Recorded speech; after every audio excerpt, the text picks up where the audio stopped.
салом мухлисон ва бинандагони азизи барномаҳои телевизиони Баҳористон. Тамошобинони гиромӣ, ин рӯзномаи навбатии даври дуюми шоу барномаи озмунии Парвин аст ки тавассути он шумо имкон доред боз бо якчанд иштирокчиёни лоиҳа ошно гардед. боиси хушнудист ки имрӯзҳо наврасону ҷавонони соҳибистеъдод кам нестанд. онҳо кӯшиш мекунанд ки дар ҳама соҳаҳо ҳунару маҳорати худро ба ҳамагон муаррифӣ намуда ба комёбиҳо ноил бигарданд. матни пурмуҳтаво, мусиқии дилнишин ва садои дилангезу гуворо боис мешавад ки овозхон бо шавқи хосае рӯи саҳнаи ҳунар меояд ва аз ҷониби ҷомеа эътироф мешавад. ёдовар мешавем ки ҳама иштирокчиёни лоиҳаи Парвин дар назди мухлисону доварон бо садои зинда ҳунарнамоӣ мекунанд. Сарвиноз, чӣ гуна ки мо медонем шумо аз шаҳри Хурҷанд ҳастед ва шуморо хушомадед мегӯем ба телевизиони Баҳористон аввалан ва мехостам бидонам ки шумо айни замон кадом сурудро омода кардед барои даври дуюм? барои даври дуюм ман якчанд сурудро тайёр кардам ва он суруде ки ман мехонам ин дар забони русӣ белые ангелы ва бо забони тоҷикӣ эй нури ман. асуд кардан ҳамин сурудо душвор нест? Не. душвор нест. шумо дар чӣ қадар муддат омода кардед ҳамин сурудро? дар байни як моҳ. ҳиссиёт доред барои ин ки масалан шумо айни замон ба саҳна мебароед, чӣ ҳиссиёт шуморо фаро гирифта истодааст? ҳаяҷон камтар ҳастанд? ҳаяҷон. Сарвиноз Ҳамдамова таълимгирандаи синфи ҳафтуми литсеи хонандагони болаёқати шаҳри Хуҷанд мебошад. ҳамзамон дар мактаби мусиқӣ нозукиҳои сози фортепианоро меомӯзад. аммо Сарвиноз дар шоу барномаи озмунии Парвин дар жанри сарояндагӣ маҳорати худро пешкаши доварону мухлисон гардонид. мисли дигар иштирокчиёни лоиҳа, Сарвиноз низ орзу доштааст ки дар шоу барномаи озмунии Парвин ширкат варзад. ва ин орзуяш амалӣ гардид. яке аз шуғлҳои писандидаи дигари Сарвиноз ин расмкашӣ аст. Сарвиноз дар оянда байтор шуданист.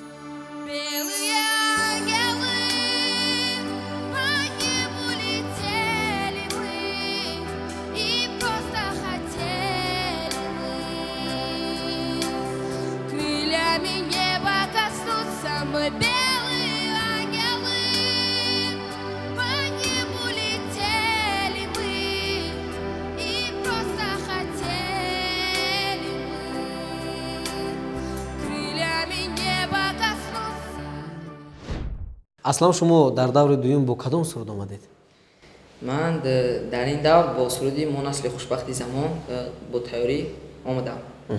хуб шумо бештар кадом жанри мусиқиро дӯст медоред? классикӣ, эстрада. бовар доред ки даври дуюмро низ сарбаландона пушти сар мекунед?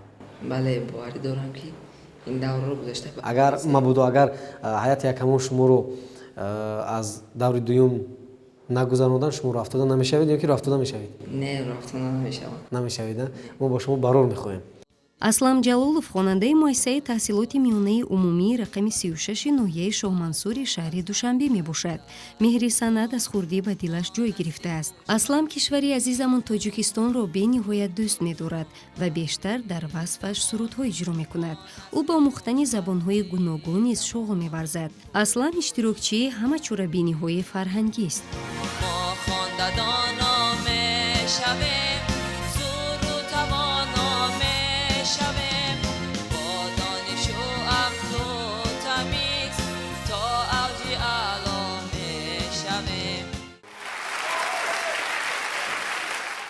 албатта ҳар як ҳунарманди ҷавон ин хуб аст ки ҳаракат мекунад, дар ҳамахелин озмунҳо баромад мекунад ва сурудхонӣ мекунад.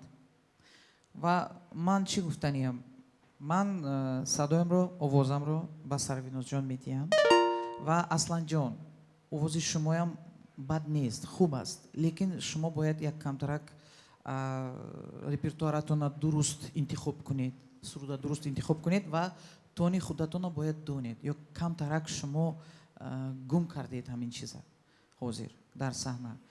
ва ҳаяҷон як чизи нодаркорӣ дар саҳна аст.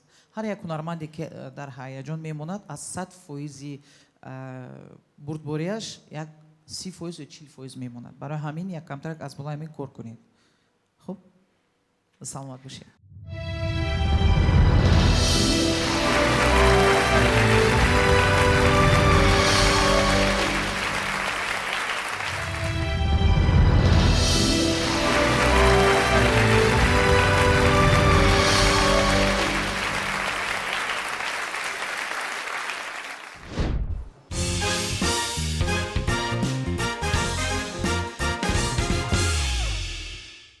воқеан ҳам ҳар лаҳзае ки инсон сухани хуш, шеъри пурмуҳтаво, суруди гӯшнавоз ва мусиқии дилнавозе гӯш мекунад, аз ин ҳама баҳравар мегардад ва боз ҳам илҳоми эҷодаш зиёд мегардаду роҳ пеш мегирад ба сӯи фардои дурахшон.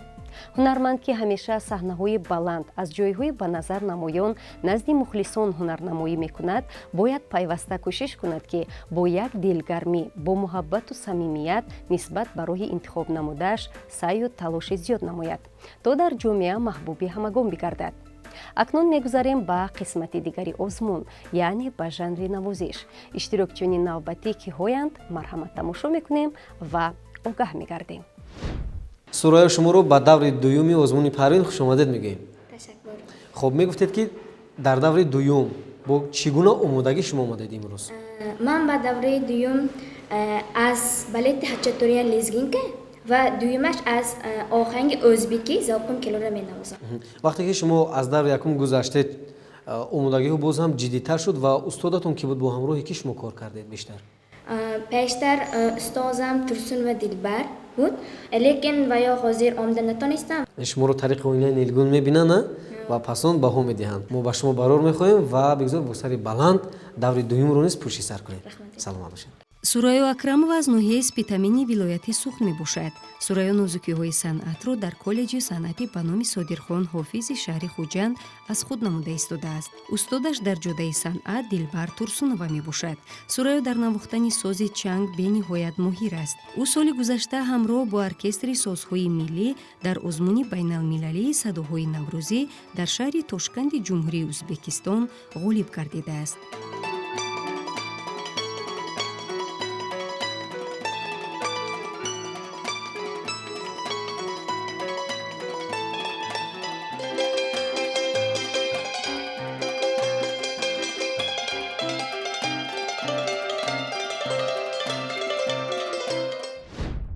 шукрулло, шумо чанд сола ҳастед? 12. 12 сола ҳастед. Ва кадом асбобро менавозед шумо? Рубоби бадахшонӣ. рубоби бадахшонӣ. Дар ин сину сол асбоб кардани нотаҳои рубоб душвор набуд барои шумо? Дар муддати чанд сол омӯхтед шумо? 1 сол. Дар муддати 1 сол омӯхтед.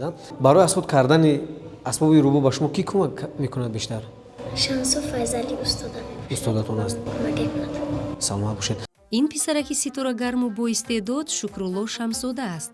Шукрулло аз ноҳияи Файзобод буда, дар мактаби санъати ба номи Дӯстмурод Алиев аз устодаш Файзали Шамсов нозукиҳои санъатро меомӯзад. Шукрулло дар оянда мехоҳад ки мутриби касбӣ шавад.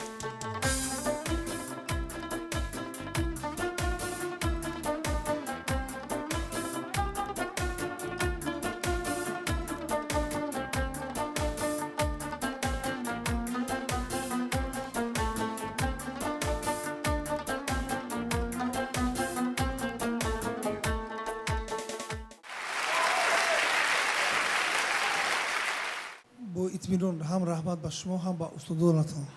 Якумаш ки албатта сози чанг хеле сози мураккаб аст ва навозандам хеле кам аст, аз ҷумла аз ҳисоби духтарон. ва сурайё як асари хеле мураккаб лезгинкаро иҷро кардан. ман асарро дар созҳои дигар шунида будам, дар чанг албатта кам буду, дар пасашҳо будан чӣ будан, инам ба эътибор намегирем. хеле хуб буд ва Шукрулло сози рубоби бадахшонӣ нафтостам. албатта дар боло ҷур буд, дар поин ҷур набуд, инамшам ба эътибор намегирем, чунки он мелизмое ки лозим буд хуб навохтӣ. чун дар пештар ман аз овозтии худдорӣ кардам, ман ҷониб дорем ки ҳарду инҳо ба давр дигар роҳ ёбанд. ташаккури зиёд, саломат бошед.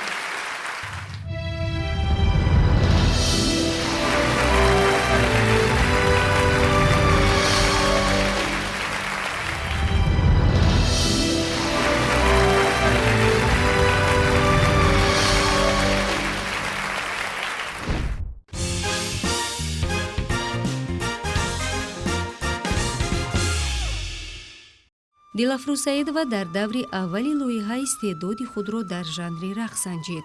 ӯ бениҳоят рақсиданро дӯст медораду айни замон донишҷӯи коллеҷи хореографии шаҳри Душанбе ба номи Малика Собирова мебошад.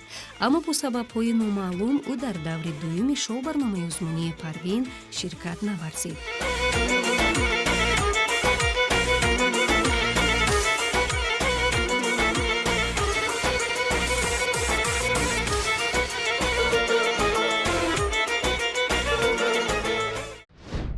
диёра чӣ биное ки мо шумо медонем даври дуюм аз даври якум каме мушкилтар аст ва шумо барои даври дуюм кадом намуди рақсро омода намудед ва номи рақс чи аст?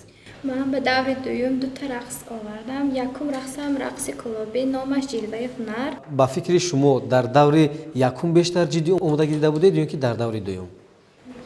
ман ба даври дуюм ҷиддӣ тайёрӣ дидам ва кӯшиш мекунам ки дар даври сеюм роҳ ёбам.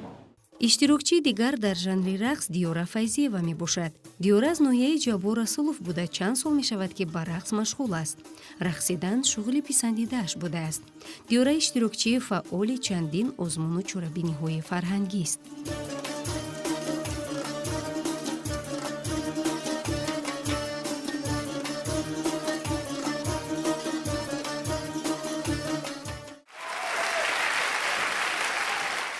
бисёр шод шудам вақти шумо рақс кардам. ҳар як сароянда, навозанда, рақоса бояд мимика дошта бошад. шумо мимикаи хушрӯ доред. молодец, шумо метонед мимикаи кор кардан. шумо чеҳратон кушод аст. мегузаронам. офарин.